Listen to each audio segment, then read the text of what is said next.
আদম আলাইহিসসালামের ঘটনা সূরা আল বাকারার আলোকে। ভূমিকা: মানবজাতির ইতিহাসের সূচনা কোনো আকস্মিক ঘটনা নয়। পবিত্র কোরআন আমাদের জানায় মানুষকে আল্লাহ তাআলা উদ্দেশ্যপূর্ণভাবে সৃষ্টি করেছেন এবং পৃথিবীতে তাকে একটি বিশেষ দায়িত্ব দিয়ে পাঠিয়েছেন। সূরা আল বাকারার ৩০ থেকে ৩৯ নম্বর আয়াতে মানবজাতির প্রথম মানুষ ও প্রথম নবী আদম আলাইহিসসালামের ঘটনা অত্যন্ত সংক্ষিপ্ত অথচ গভীর শিক্ষার মাধ্যমে তুলে ধরা হয়েছে। এখানে আমরা দেখতে পাই আল্লাহ কেন পৃথিবীতে মানুষকে স্থাপন করার ঘোষণা দিলেন, ফেরেশতাদের সাথে আল্লাহর কথোপকথন, আদম আলাইহিসসালামকে জ্ঞান দান, ফেরেশতাদের সামনে আদম আলাইহিসসালামের বিশেষ মর্যাদা, ইবলিসের অহংকার ও অবাধ্যতা, জান্নাতে আদম আলাইহিসসালাম ও তার স্ত্রীকে বসবাসের নির্দেশ, নিষিদ্ধ বিষয়ের কাছে যাওয়ার পর তাদের ভুল, শয়তানের প্রতারণা, তওবা ও আল্লাহর ক্ষমা এবং পৃথিবীতে মানুষের পরীক্ষামূলক জীবন শুরু হওয়া। এই ঘটনা শুধু অতীতের একটি ইতিহাস নয়, এটি প্রত্যেক মানুষের নিজের জীবন, নিজের দুর্বলতা, নিজের ভুল এবং আল্লাহর কাছে ফিরে আসার একটি আয়না। ১. পৃথিবীতে মানুষের আগমনের ঘোষণা। আল্লাহ তাআলা বলেন, আর যখন তোমার রব ফেরেশতাদের বললেন, নিশ্চয়ই আমি পৃথিবীতে একজন খলিফা স্থাপন করতে যাচ্ছি। সূরা আল বাকারা আয়াত ৩০। এখানে খলিফা শব্দটি অত্যন্ত গুরুত্বপূর্ণ। এর অর্থ নিয়ে মুফাসসিরদের ব্যাখ্যায় বিভিন্ন দিক এসেছে। সাধারণভাবে এর দ্বারা পৃথিবীতে এমন এক সৃষ্টির কথা বোঝানো হয়েছে যাকে আল্লাহ পৃথিবীতে বসবাস ও দায়িত্ব পালনের সুযোগ দেবেন এবং যার ওপর পরীক্ষা ও আমানত অর্পিত হবে। অর্থাৎ মানুষ পৃথিবীর মালিক নয়, বরং আল্লাহর সৃষ্টি হিসেবে পৃথিবীতে দায়িত্বপ্রাপ্ত। পৃথিবীর সম্পদ, ক্ষমতা, জ্ঞান, প্রযুক্তি সবকিছু মানুষের হাতে দেয়া হয়েছে পরীক্ষা হিসেবে। তাই একজন মুমিনের কাছে পৃথিবী ভোগের চূড়ান্ত স্থান নয়, বরং দায়িত্ব ও পরীক্ষার ক্ষেত্র। ২. ফেরেশতাদের প্রশ্ন, মানুষ কি অশান্তি সৃষ্টি করবে? ফেরেশতারা বললেন, আপনি কি সেখানে এমন কাউকে স্থাপন করবেন যে সেখানে অশান্তি সৃষ্টি করবে এবং রক্তপাত করবে? সূরা আল বাকারা আয়াত ৩০। এখানে একটি বিষয় লক্ষণীয়, ফেরেশতারা আল্লাহর সিদ্ধান্তের বিরোধিতা করছিলেন না, বরং তারা জানতে চেয়েছিলেন এমন একটি সৃষ্টি কেন পৃথিবীতে স্থাপন করা হবে যার মাধ্যমে রক্তপাত ও বিপর্যয় ঘটতে পারে। আল্লাহ উত্তর দিলেন, নিশ্চয়ই আমি জানি যা তোমরা জানো না। এই বাক্যটি মানুষের জন্য অত্যন্ত বড় শিক্ষা। আমরা কোনো বিষয়ে সামান্য জ্ঞান নিয়ে অনেক সময় আল্লাহর হিকমত বুঝতে না পেরে প্রশ্ন করি, এটা কেন হলো, আমার জীবনেই কেন, এই পরীক্ষা কেন?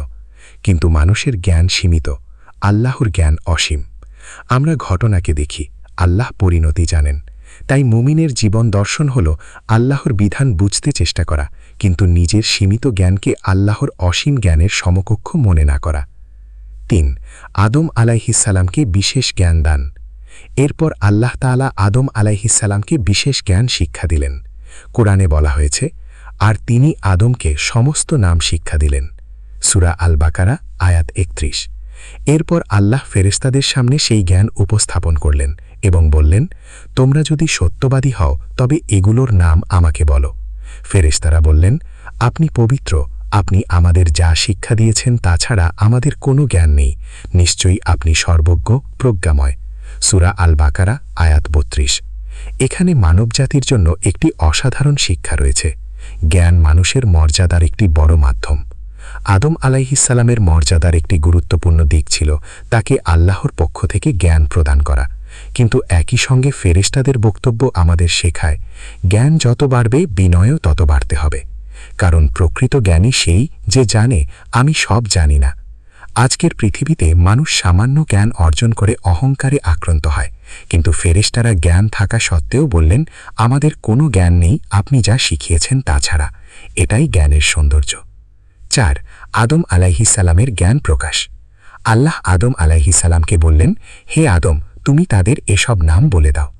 আদম আলাইহিসসালাম যখন তাদের নাম বলে দিলেন, তখন আল্লাহ বললেন, আমি কি তোমাদের বলিনু যে আকাশমণ্ডলী ও পৃথিবীর অদৃশ্য বিষয় আমি জানি এবং তোমরা যা প্রকাশ করো ও যা গোপন করো তাও আমি জানি। সূরা আল বাকারা আয়াত ৩৩। এখানে আবার আল্লাহর অসীম জ্ঞানের বিষয়টি সামনে আসে। মানুষের জ্ঞান যতই বৃদ্ধি পাক তা আল্লাহর জ্ঞানের তুলনায় অত্যন্ত সীমিত। আজ মানুষ মহাকাশে পৌঁছেছে, কৃত্রিম বুদ্ধিমত্তা তৈরি করেছে, জিনোম গবেষণা করছে, সমুদ্রের গভীরতা অনুসন্ধান করছে। তবুও মানুষ যা জানে তার চেয়ে যা জানে না তার পরিমাণ অসীম বেশি। তাই জ্ঞান আমাদের অহংকারী নয়, বরং আল্লাহর প্রতি আরও বিনয় করে তোলা উচিত। ৫. আদম আলাইহিসসালামের প্রতি ফেরেশতাদের সিজদা। এরপর আল্লাহ তাআলা ফেরেশতাদের নির্দেশ দিলেন, আর যখন আমি ফেরেশতাদের বললাম তোমরা আদমকে সিজদা করো, তখন তারা সবাই সিজদা করল, কিন্তু ইবলিস করল না। সে অস্বীকার করল এবং অহংকার করল, এবং সে কাফিরদের অন্তর্ভুক্ত হয়ে গেল। সূরা আল বাকারা আয়াত ৩৪। এখানে অত্যন্ত গুরুত্বপূর্ণ একটি বিষয় বোঝা দরকার। এই সিজদা ইবাদতের সিজদা ছিল না, আল্লাহর নির্দেশে আদম আলাইহিসসালামকে সম্মান প্রদর্শনের সিজদা ছিল। ইসলামে ইবাদতের সিজদা একমাত্র আল্লাহর জন্য। সব ফেরেশতা আল্লাহর আদেশ পালন করলেন, কিন্তু ইবলিস অস্বীকার করল। কেন? কারণ তার অন্তরে অহংকার জন্মেছিল। ৬. ইবলিসের পতনের মূল কারণ অহংকার। কোরআন এখানে বলে, সে অস্বীকার করল এবং অহংকার করল, এবং সে কাফিরদের অন্তর্ভুক্ত হয়ে গেল। ইবলিসের পতনের মূল শিক্ষা হল অহংকার মানুষকে সত্য থেকে দূরে সরিয়ে দেয়। অহংকারী ব্যক্তি মনে করে আমি অন্যের চেয়ে বড়, আমি বেশি জানি, আমি বেশি গুরুত্বপূর্ণ, আমার মর্যাদা বেশি। ইবলিসের সমস্যা ছিল ঠিক এখানেই। সে আল্লাহর আদেশকে নিজের যুক্তির মানদণ্ডে বিচার করেছিল। এটাই অহংকারের বিপজ্জনক রূপ, যখন মানুষ নিজের বুদ্ধিকে আল্লাহর নির্দেশের ওপরে বসিয়ে দেয়। ৭. জান্নাতে আদম আলাইহিসসালাম ও তার স্ত্রীর বসবাস। আল্লাহ বলেন, আর আমরা বললাম, হে আদম, তুমি ও তোমার স্ত্রী জান্নাতে বসবাস করো এবং সেখান থেকে যা ইচ্ছা স্বাচ্ছন্দ্যে খাও, তবে এই গাছটির নিকটবর্তী হয়েও না, তাহলে তোমরা জালিমদের অন্তর্ভুক্ত হবে। সূরা আল বাকারা আয়াত ৩৫। আল্লাহ তাদের জন্য জান্নাতের অসংখ্য নিয়ামত উন্মুক্ত করে দিলেন, শুধু একটি বিষয় নিষেধাজ্ঞা ছিল। এখানে মানুষের জন্য একটি গুরুত্বপূর্ণ শিক্ষা রয়েছে। আল্লাহর বিধান মানুষের স্বাধীনতাকে ধ্বংস করার জন্য নয়, বরং তাকে সঠিক পথে পরিচালনার জন্য। আল্লাহ অসংখ্য বৈধ বিষয় দিয়েছেন এবং কিছু বিষয় নিষিদ্ধ করেছেন।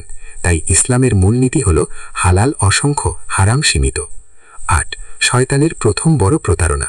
কোরআন বলে, অতঃপর শয়তান তাদের উভয়কে সেখান থেকে পদস্খলিত করল এবং তারা যে অবস্থায় ছিল তা থেকে তাদের বের করে দিল।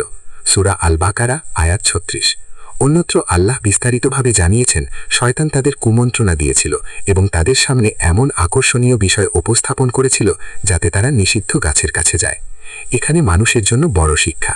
শয়তান সরাসরি বলে না আল্লাহর অবাধ্য হও, বরং সে অনেক সময় পাপকে সুন্দর করে উপস্থাপন করে। সে বলে, একবার করলে কিছু হবে না, সবাই তো করছে, এটা খুব বড় অপরাধ নয়, পরে তওবা করে নেব, জীবন তো একটাই। এভাবেই ছোট পদক্ষেপ বড় পতনের দিকে নিয়ে যেতে পারে। ৯. ভুলের পর আদম আলাইহিসসালামের প্রতিক্রিয়া। এখানে আদম আলাইহিসসালাম ও ইবলিসের মধ্যে একটি মৌলিক পার্থক্য দেখা যায়। উভয়ের ঘটনায় অবাধ্যতার প্রসঙ্গ এসেছে, কিন্তু তাদের প্রতিক্রিয়া এক ছিল না। আদম আলাইহিসসালাম ভুলের পর আল্লাহর দিকে ফিরে এলেন। কুরআন বলে, অতঃপর আদম তার রবের কাছ থেকে কিছু কথা শিখে নিলেন, ফলে আল্লাহ তার তওবা কবুল করলেন। নিশ্চয়ই তিনি তওবা কবুলকারী, পরম দয়ালু। সূরা আল বাকারা আয়াত ৩৭। এখানেই মুমিনের জন্য আশার দরজা খুলে যায়।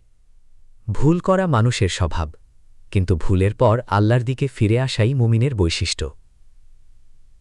১০. আদম আলাইহিসসালামের তওবা মানবজাতির জন্য আশার শিক্ষা। আদম আলাইহিসসালামের ঘটনা আমাদের শেখায়, তুমি যদি ভুল করো, ফিরে এসো। তুমি যদি গুনাহ করো, তওবা করো।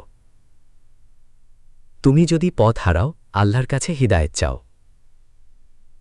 তোমার অতীত তোমাকে চিরদিনের জন্য ধ্বংস করে দেয় না, যদি তুমি আন্তরিকভাবে আল্লাহর দিকে ফিরে আসো। আল্লাহ বলেন, হে আমার বান্দারা, যারা নিজেদের উপর জুলুম করেছ, তোমরা আল্লাহর রহমত থেকে নিরাশ হও না, নিশ্চয়ই আল্লাহ সমস্ত গুনাহ ক্ষমা করেন। সূরা আজ-জুমার আয়াত ৫৩। তবে এর অর্থ গুনাহ করার লাইসেন্স নয়, বরং এটি তওবার জন্য আশার ঘোষণা। ১১. পৃথিবীতে মানবজীবনের সূচনা। এরপর আল্লাহ তাআলা বলেন, তোমরা সবাই এখান থেকে নেমে যাও, তোমাদের কেউ কারো শত্রু হবে, আর পৃথিবীতে তোমাদের জন্য একটি নির্দিষ্ট সময় পর্যন্ত বাসস্থান ও জীবিকা রয়েছে। সূরা আল বাকারা আয়াত ৩৬। এখানে মানুষের পৃথিবীর জীবন সম্পর্কে একটি গুরুত্বপূর্ণ সত্য প্রকাশিত হয়েছে। পৃথিবী আমাদের চূড়ান্ত গন্তব্য নয়, এটি পরীক্ষার স্থান। এখানে সুখ আছে, দুঃখ আছে, সাফল্য আছে, ব্যর্থতা আছে, সম্পদ আছে, দারিদ্র্য আছে, স্বাস্থ্য আছে, অসুস্থতা আছে, জন্ম আছে, মৃত্যু আছে। এ সবের মধ্য দিয়ে মানুষ পরীক্ষা দেবে। ১২ আল্লাহর পক্ষ থেকে হিদায়েত। মানুষকে পৃথিবীতে পাঠিয়ে আল্লাহ তাকে পথহীন করে দেননি, বরং তিনি বলেছেন, অতঃপর যখন আমার পক্ষ থেকে তোমাদের কাছে হিদায়েত আসবে, তখন যে আমার হিদায়েত অনুসরণ করবে তার কোনো ভয় নেই এবং সে দুঃখিত হবে না। সূরা আল বাকারা আয়াত ৩৮। এটি মানবজাতির জন্য আল্লাহর বিরাট রহমত। মানুষের কাছে বুদ্ধি আছে, বিবেক আছে, চিন্তার ক্ষমতা আছে। পাশাপাশি আল্লাহ নবী রাসূল ও ওহীর মাধ্যমে হিদায়েত পাঠিয়েছেন। সুতরাং মানুষকে অন্ধকারে ছেড়ে দেওয়া হয়নি। কোরআন হল সেই হিদায়েতের অন্যতম প্রধান উৎস। ১৩ হিদায়েত গ্রহণের ফল। আল্লাহ বলেন, যে আমার হিদায়েত অনুসরণ করবে তার কোনো ভয় নেই এবং সে দুঃখিতও হবে না।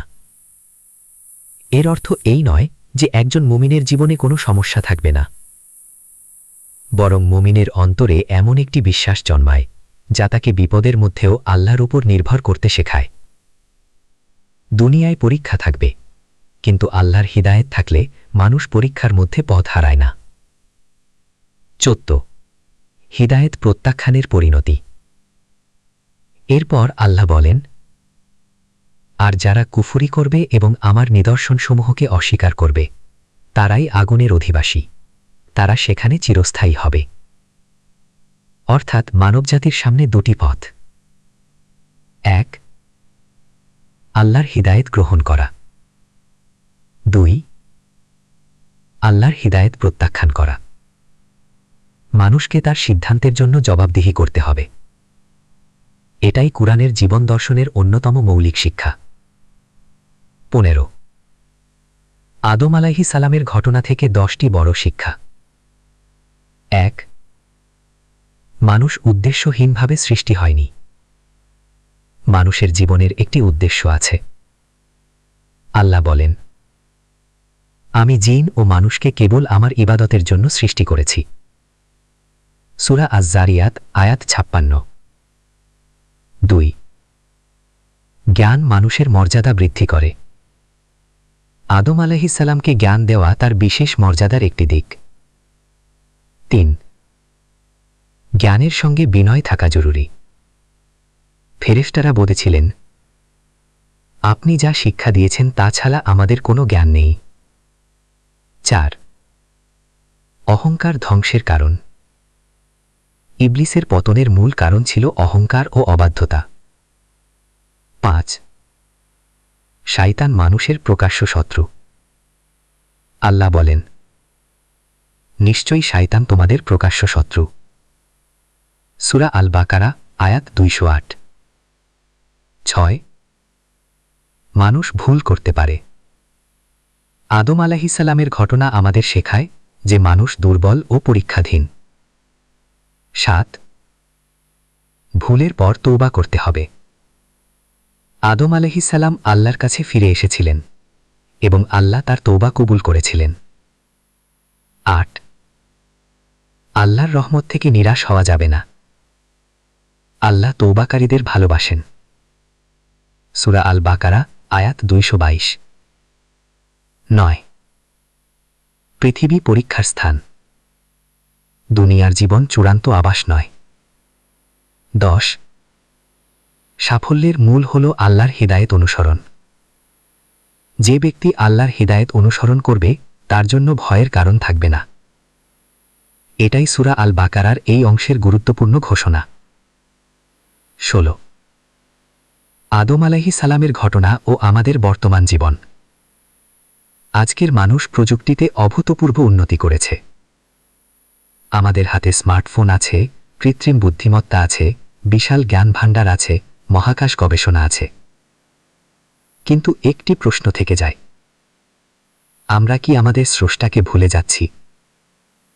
আদম আলাইহিস সালামের ঘটনা আমাদের স্মরণ করিয়ে দেয়, জ্ঞান দরকার, কিন্তু জ্ঞানের সঙ্গে আল্লাহ ভীতি দরকার। সম্পদ দরকার, কিন্তু হালাল উপার্জন দরকার। ক্ষমতা দরকার, কিন্তু ন্যায় বিচার দরকার। স্বাধীনতা দরকার, কিন্তু আল্লাহর সীমারেখার প্রতি সম্মান দরকার। আর ভুল হলে ফিরে আসতে হবে আল্লাহর কাছে। 17 আদম আলাইহিস সালাম ও আমাদের আত্মপরিচয়। আজ মানুষ নিজের পরিচয় নির্ধারণ করে চাকরি দিয়ে, সম্পদ দিয়ে, পদবি দিয়ে, জাতীয়তা দিয়ে, সামাজিক অবস্থান দিয়ে। কিন্তু একজন মুমিনের সবচেয়ে মৌলিক পরিচয়, সে আল্লাহর বান্দা। আদম আলাইহিস সালাম ছিলেন প্রথম মানুষ এবং প্রথম নবী। তার মাধ্যমে মানবজাতি পৃথিবীতে একটি দায়িত্বপূর্ণ যাত্রা শুরু করেছে। তাই আমাদের মনে রাখতে হবে, আমরা পৃথিবীতে শুধু ভোগ করার জন্য আসিনি। আমরা এসেছি আল্লাহকে চিনতে, তার ইবাদত করতে, ন্যায় প্রতিষ্ঠা করতে, মানুষের কল্যাণ করতে এবং আখিরাতের জন্য প্রস্তুত হতে। উপসংহার: আদম আলাইহিস সালামের ঘটনা কেবল মানবজাতির অতীতের একটি অধ্যায় নয়, এটি আমাদের বর্তমানেরও গল্প। আমাদের মধ্যে জ্ঞান আছে, কিন্তু বিনয় দরকার। আমাদের মধ্যে দুর্বলতা আছে, তাই সতর্কতা দরকার। আমরা ভুল করি, তাই তওবা দরকার। শয়তান আমাদের প্রতারণা করে, তাই আল্লাহর আশ্রয় দরকার। আমরা পৃথিবীতে বাস করি, তাই দায়িত্বশীলতা দরকার। আর একদিন আমাদের সবাইকে আল্লাহর কাছে ফিরে যেতে হবে, তাই হিদায়েত দরকার। আল্লাহ তাআলা আমাদের আদম আলাইহিস সালামের তওবা, বিনয় ও আল্লাহর প্রতি প্রত্যাবর্তনের শিক্ষা গ্রহণ করার তৌফিক দিন। ইবলিসের অহংকার ও অবাধ্যতা থেকে আমাদের রক্ষা করুন। তার হিদায়েত অনুসরণ করে জীবন পরিচালনা করার এবং শেষ পর্যন্ত তার সন্তুষ্টি অর্জন করার তৌফিক দান করুন। আমিন।